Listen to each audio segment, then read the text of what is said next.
जय माता दी, जय मां कामाख्या, देव राधा ट्रस्ट, सत्यवाणी चैनल। व्यापार व्यवसाय के बारे में आज हम चर्चा करेंगे, क्योंकि बहुत से मनुष्यों के यहां पर व्यापार चलते चलते बंद हो जाता है, और जब व्यापार बंद हो जाता है तो कठिन परिस्थिति में जीवन जीना पड़ता है। और जब कठिन परिस्थिति से जीवन जीना पड़ता है तो मनुष्य को दुख की प्राप्ति होती है।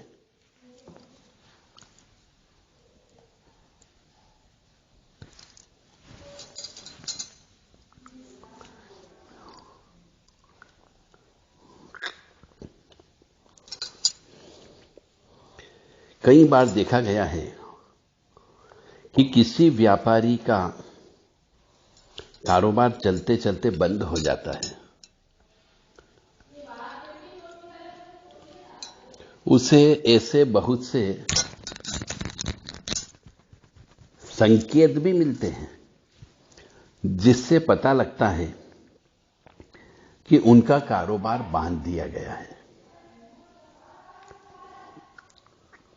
अब संकेत का मतलब हो गया कि एक तो यदि आप पूजा पाठ करने वाले हैं तो सपने में आकर के आपकी इष्ट देवता, कुल देवता सपने में आके बता देते हैं।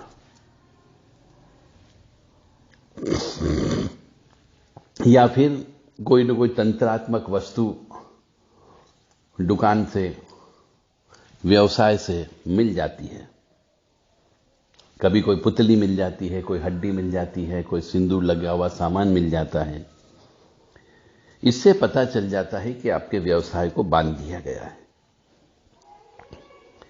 लेकिन किसी सच्चे साधक के मिलने के अभाव में वह जगह जगह भटकता है। अब जो बहुत से अनाड़ी व्यक्ति होते हैं, कम साधक होते हैं, जो साधना नहीं करते हैं, जन्मजात सिद्धि वाली होते हैं, वह मनुष्य ने गुनिया, भोपा, ओझा, पंडा, पुजारी, भगत, ये लोग कई बार चलते चलते व्यवसाय को बंद जरूर कर देते हैं, परंतु उन्हें इस व्यवसाय को चालू करने के नियम का मालूम नहीं होता कि कैसे खोला जाए, और व्यक्ति उन्हीं के पास जाता है और कई जगह पैसा खर्च करता है, भटकता भी रहता है और उसे रास्ता नहीं मिलता। तो आज हम आपको ऐसे कुछ उपाय के बारे में बता रहे हैं जो उस बंधन को तोड़ता भी है और लक्ष्मी जी की कृपा भी प्राप्त होती है। और यह उपाय व्यापार पे लगा हुआ तांत्रिक बंधन को भी खोलने का काम करता है। इसको बोलते हैं व्यापार बंधन मोचन मंत्र और यंत्र। व्यापार बंधन तो समझ में आ गया, मोचन यानी बंधन को खोलना, तोड़ने वाला यंत्र और मंत्र।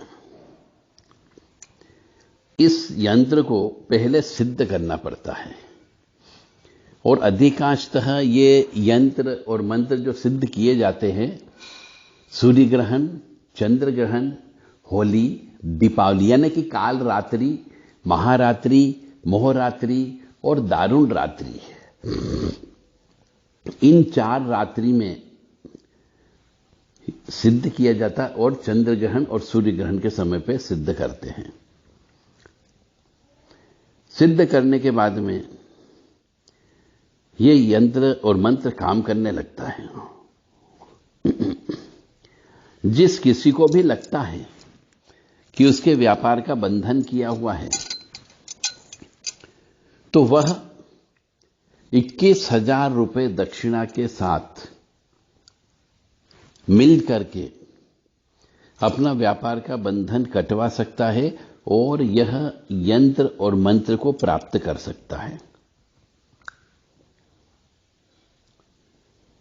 व्यापार का किसी भी प्रकार का बंधन हो, चाहे वो शमशान से किया गया बंधन हो, चाहे वो पूरा शमशान भेजा गया हो, मरघट भेजा गया हो, मसान भेजा गया हो, किसी गंदी क्रिया से व्यापार का बंधन किया गया हो, या फिर किसी शक्ति को उसकी इष्ट की आन देकर के भेजा गया हो, बकरे की बलि देकर के भेजा गया हो, मुर्गे की बलि देकर के भेजा गया हो, या फिर ये कह लीजिए आप सुअर की बलि देकर के भेजा गया हो, कहीं न कहीं पे खून तो दिया गया होगा, तभी वो चीज आती है और आपका चलते चलते धंधा पानी बंद हो जाता है। तो ये चीज तंत्र यदि हो जाता है तो उसको तंत्र से ही काटना पड़ता है।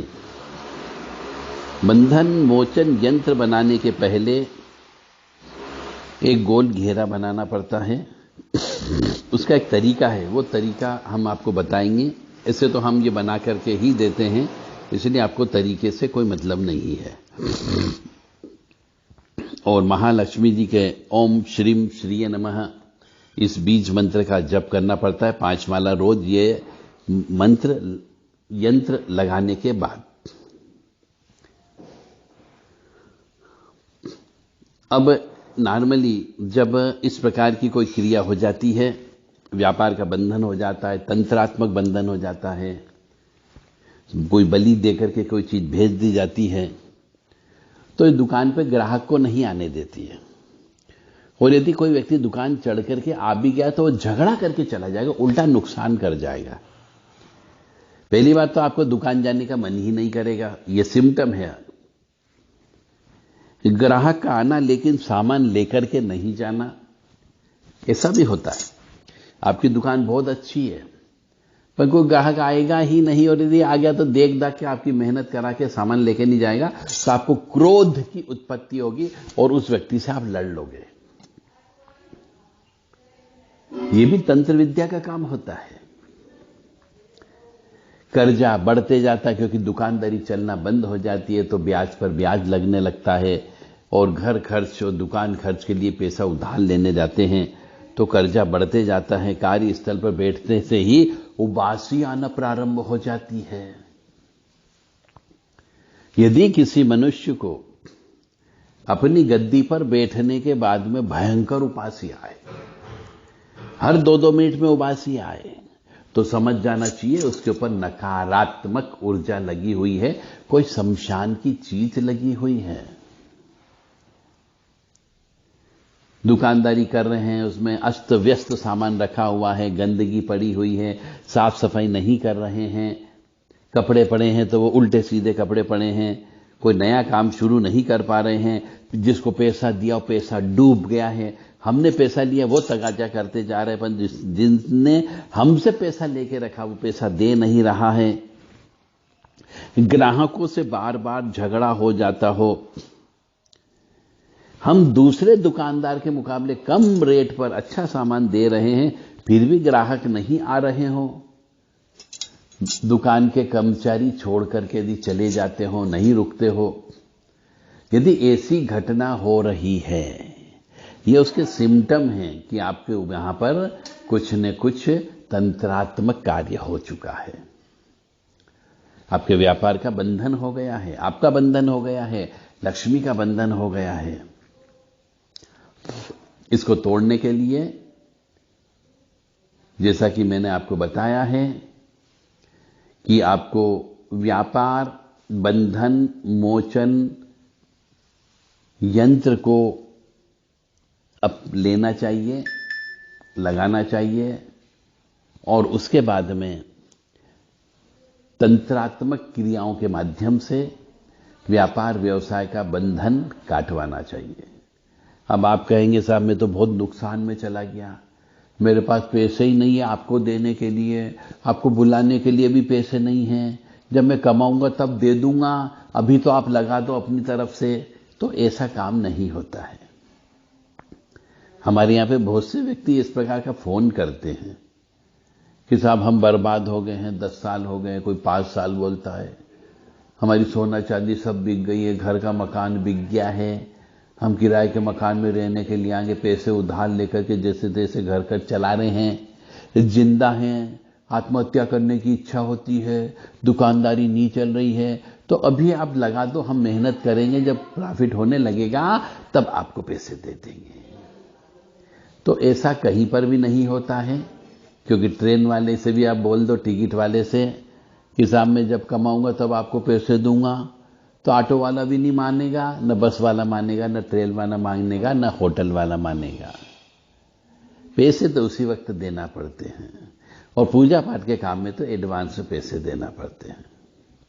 तो यदि आपकी इच्छा हो, पैसे की अरेंजमेंट हो, तो आप यह बंधन मोचन यंत्र और मंत्र प्राप्त कर सकते हैं, और आपके वहां पर आकर के इस चीज को, यदि तंत्र विद्या है तो काटा जा सकता है। जब बंधन हो जाता है, तांत्रिक बंधन हो जाता है, तो नौकर परेशान करने लगते हैं, नौकर के मन में उच्चाटन की भावना आ जाती है, घर छोड़ करके चले जाते हैं, नौकर भी व्यवसाय छोड़ के चले जाते हैं, और नौकर को अच्छी तनख्वाह दे रहे फिर भी नहीं आते हैं, पड़ोसी परेशान करने लगता है, नौकर अच्छे से काम नहीं करते हैं, तरह तरह की बीमारियां लग जाती हैं, दांत टूटने लगते हैं, गला खराब होने लगता है। ऐसी घटना यदि मनुष्य को होने लग जाए तो समझ जाना चाहिए कोई न कोई तांत्रिक क्रिया हो गई है। मनुष्य को यदि गंदे सपने आने लग जाए, आग लगने के सपने आने लग जाए, ऊपर से गिरने के सपने आने लग जाए, किसी जानवर के मरने के सपने दिखने लग जाए, तो समझ जाना चाहिए कि तांत्रिक क्रिया हो गई है। ऐसे तो मनुष्य को सपने नहीं आना चाहिए, परंतु यदि मनुष्य को सपने आते हैं और मेमोरी में भी रहते हैं, याद भी रहते हैं, तो समझ जाना चाहिए कोई न कोई जादू टोना हो गया है। मेरा धर्म है आपको मैं जागरूक करूं, क्योंकि आज के जमाने में हमारे पड़ोसी, हमारे प्रतिस्पर्धा करने वाले, हमारे सामने रहने वाले, हमारे दुकान के सामने वाले की दुकान वाला, या हमारे साथ पढ़ने लिखने वाला, या हमारा सगा भाई, या हमारा कोई रिश्तेदार प्रगति से जब जलने लगते हैं, तो ऐसे मनुष्य जो जलते हैं वो अपने पैसे खर्च करके, बर्बादी करके, जो व्यक्ति प्रगति करता उसके लिए बर्बादी के लिए गड्ढे खोद देते हैं, तंत्र करवा देते हैं, शमशान से तंत्र करवा देते हैं, जलती हुई चिता की राख से तंत्र होता है,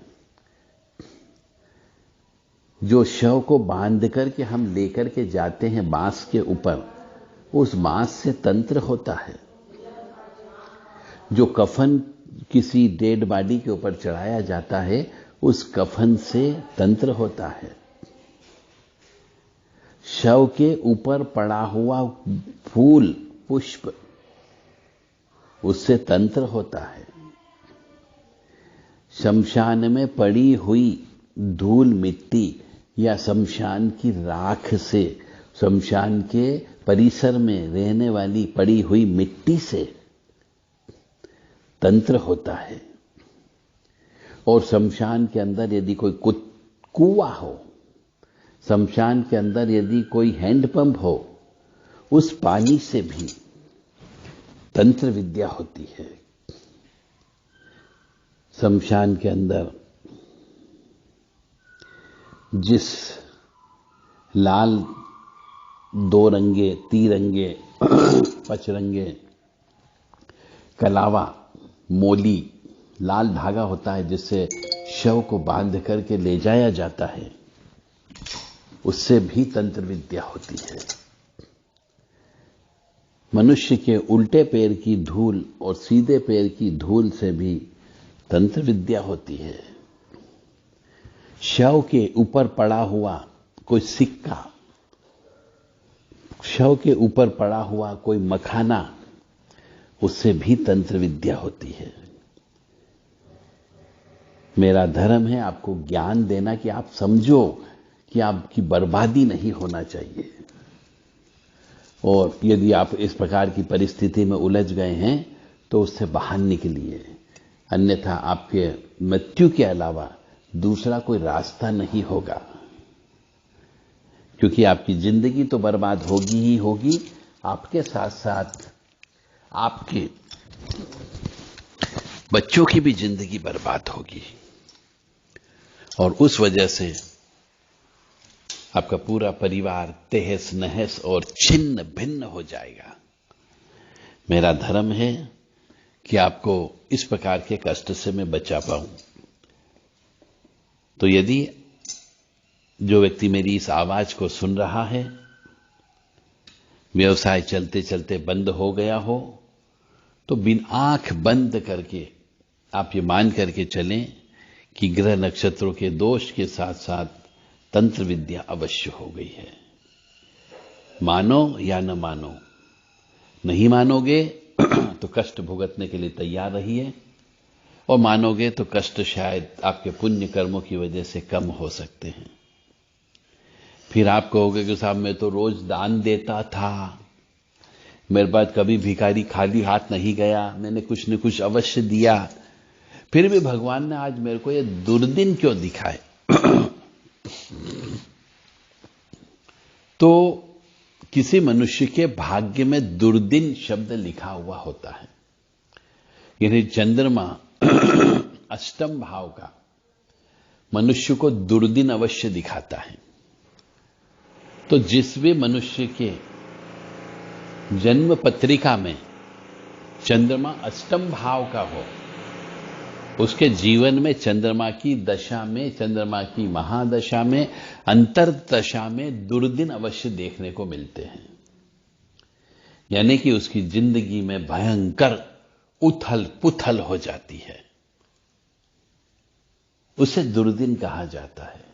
तो उसके लिए भी बहुत सारे उपाय हैं कि उसको दुर्दिन से बचाया जा सकता है।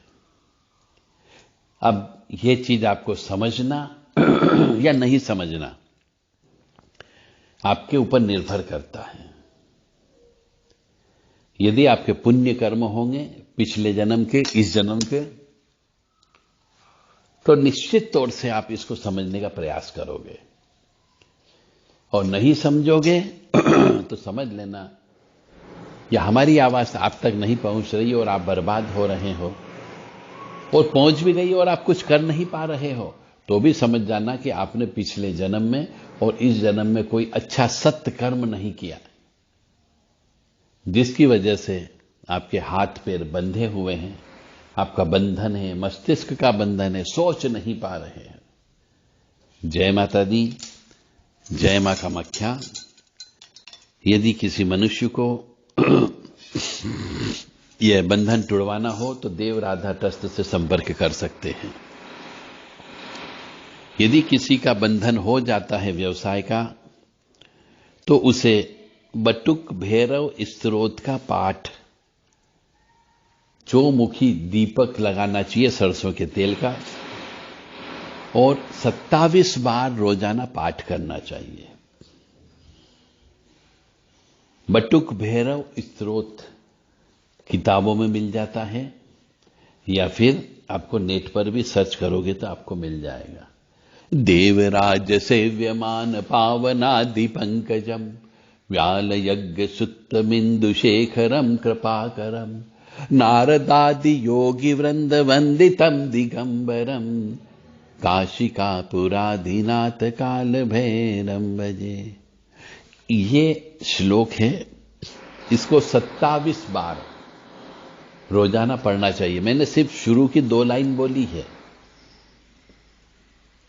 इसके अंदर 16 लाइन है और 16 लाइनों को 27 बार रोजाना बोलना पड़ता है, तब जाकर के आपका ये जो व्यवसाय का बंधन होता है, हाथ का बंधन होता है, लक्ष्मी का बंधन होता है, ये टूटने की संभावना हो जाती है। और केवल बोलने से काम नहीं चलेगा। पहले दिन भैरव जी मंदिर में जाकर के भैरव जी का पूरा श्रृंगार का सामान चढ़ाए, भैरव जी की विशेष पूजन अर्चन करना होती है। रोजाना भैरव जी के नाम से इमरती का दान देना चाहिए, कुत्ते को रोटी खिलाना चाहिए, कभी कभी कुत्ते को मांस खिला देना चाहिए, जिससे भैरव जी प्रसन्न होते हैं। व्यवसाय का बंधन तोड़ने का दूसरा उपाय है नीलकंठ स्तोत्र भी होता है, इसका पाठ करना चाहिए। नीलकंठ स्तोत्र यानी शिव जी का होता है। इसका जब भी पाठ करें तो घी का दीपक लगाना चाहिए और अपने सामने कुछ पानी पीतल के गगरी में या लोटे में पानी भर के रखना चाहिए ताकि वो अभिमंत्रित हो जाए। फिर उस पानी को थोड़ा थोड़ा व्यवसाय स्थल पर छिड़कना चाहिए और स्वयं भी उसका पानी को ग्रहण करना चाहिए। इससे भी ये व्यापार व्यवसाय का बंधन खुल जाता है। मनुष्य को प्रयास तो करना होगा, बिना प्रयास किए कुछ भी प्राप्त नहीं होता है। ईश्वर भी कहता है कि तू मेहनत कर, फल की चिंता मत कर। फल तो मिलेगा ही मिलेगा, क्योंकि आपके शरीर में ये जो आत्मा नाम की चिप लगी हुई है, ये आत्मा नाम की मोबाइल की सिम है, जिससे आपका ये शरीर चलता फिरता, ये मोबाइल एक्टिव है उस आत्मा नाम की सिम से।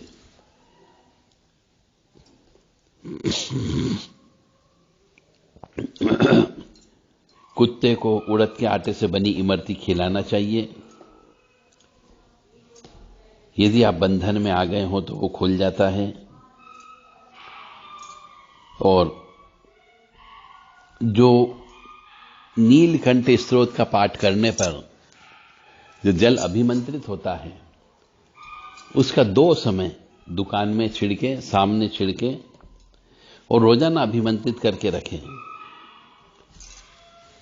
तंत्र विद्या को काटने का तरीका यह भी होता है कि शनि की पोटली होती है, शनि का उतारा, वो भी मनुष्य को हर शनिवार को उस डाकोत को देना चाहिए, शनि का उतारा करना चाहिए। इससे भी तंत्र विद्या कट जाती है। अब काला कपड़ा लेना है, उसमें काले तिल डालना है, काली उड़द डालना है, काली मिर्ची डालना है, इमरती रखना चाहिए, गुड़ चना रखना चाहिए, सरसों का तेल होना चाहिए, लोहे की कीले भी उसमें होना चाहिए। ये सब सामान अपने ऊपर से सिर से लेकर पैर तक 7 बार उतारें। सूर्यास्त के समय पे, सूर्य डूब जाए और रात नहीं होती, यानी संध्या बेला के समय पे जब दिन और रात का मिलन होता है, उस समय पे आपको यह पोटली अपनी दुकान से उतारें, अपने ऊपर से भी उतारें और डाकोत को दे दें। तो इससे भी आपका व्यापार व्यवसाय का बंधन टूट जाता है। और शनिवार के दिन काले गुलाब जामुन खरीदें। और जो मजदूर लोग होते हैं, वो मजदूर लोग जब अपना कामकाज बंद करते शाम को 5, 5:30 बजे, उस समय पे उनको यह मिठाई के तौर पर बांट दें, केवल शनिवार के दिन। इससे भी, और कम से कम 11 शनिवार तो करें, इससे भी आपको फायदा हो सकता है। तो अपने व्यापार व्यवसाय में बहुत से लोग जलने वाले होते हैं। पड़ोसी जलने वाला होता है, सामने वाला जलने वाला होता है, अपना प्रतिस्पर्धा करने वाला जलने वाला होता है, अपने परिवार के सदस्य भी वो भी जड़ने वाले होते हैं, तो वो अपना धंधा बंद कराने के लिए कोई न कोई तांत्रिक क्रिया कर देते हैं। इसीलिए सबसे मित्रता रखना चाहिए, सबसे हाथ जोड़ करके प्रार्थना करना चाहिए, और किसी के द्वारा दिया गया मिठाई प्रसाद ये नहीं खाना चाहिए। अपने व्यवहार में भी सुधार करने का प्रयास करें, ताकि हो सकता है व्यापार वृद्धि में, टोने टोटके में उसका प्रभाव अवश्य दिखता है। व्यापार व्यवसाय को चलाने के लिए इष्ट देवता का पूजन अर्चन रोजाना करते रहें। सुगंधित द्रव्य का प्रयोग आपको करना चाहिए। अपनी पूरी दुकान में, व्यापार में, जहां व्यवसाय करते हैं, गुलाब जल, गंगा जल, गोमूत्र का छिड़काव करते रहना चाहिए।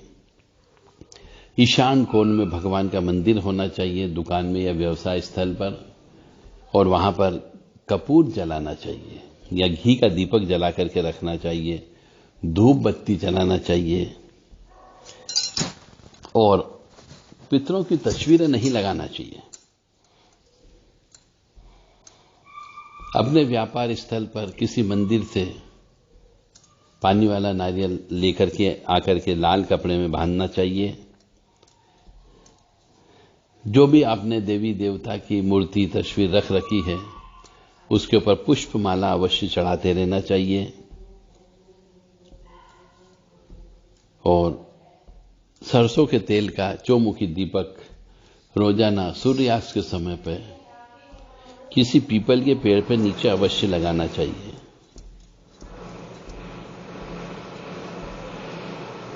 इस प्रकार के छोटे मोटे बहुत सारे टोने टोटके हैं जिससे आप बंध व्यापार व्यवसाय हाथ इनको दूर कर सकते हो और सुखी जीवन व्यतीत कर सकते हो। मां भगवती जगत जननी आप सबको सुखी रखे, स्वस्थ रखे, प्रसन्न रखे, यश दे, कीर्ति दे, मान सम्मान दे, ऐसी कामना हम करते हैं।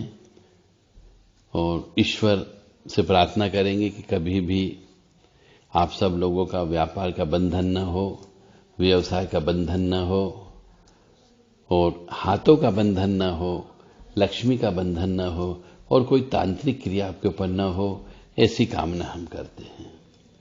इसके लिए मां भगवती से प्रार्थना करते हैं कि हे भगवती, हे जगत जननी, सबको सुखी रखना, सबको प्रसन्न रखना, और सबके मन में दया की भावना उत्पन्न करना।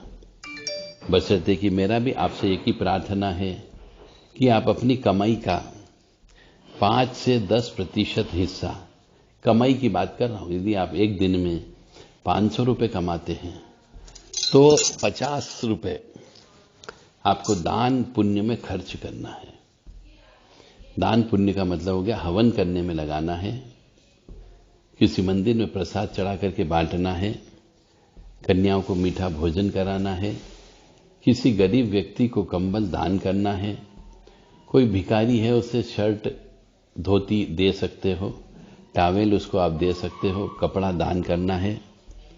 यदि कोई भूखा व्यक्ति मिल जाए तो उसे भूख शांत कर दीजिए उसकी, ताकि वह आपको दुआ दे सके। बस ये दुआ ही आपके काम की चीज है। बद्दुआ को हटाने के लिए दुआ होना बहुत जरूरी होता है। जय माता दी, जय मां कामाख्या।